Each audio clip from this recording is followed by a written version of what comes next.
नमस्कार मंडळी, आज आहे नवरात्रीचा 9वा दिवस आणि मी ठेवले होते कन्यापूजन. त्यासाठी मी रात्रीच काळे चणे भिजत घातले होते.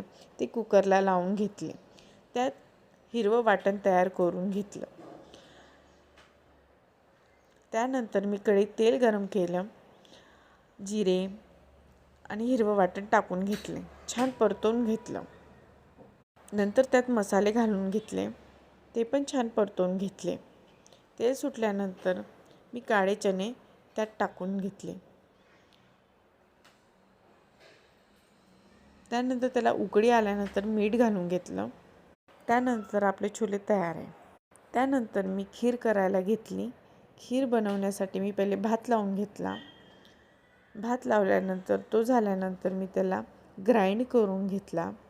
त्याच कुकरमध्ये मी दूध, साखर, वेलदोडे आणि थोडे ड्रायफ्रूट्स टाकून घेतले. ते होईस्तोवर मी इकडे पुरीचं कणिक मळायला घेतलं. त्यात ओवा, मीठ घालून घेतलं. छान कणिक भिजवून घेतली. त्यानंतर पुरी तयार करून घेतली. आजचा मेनू होता पुरी, छोले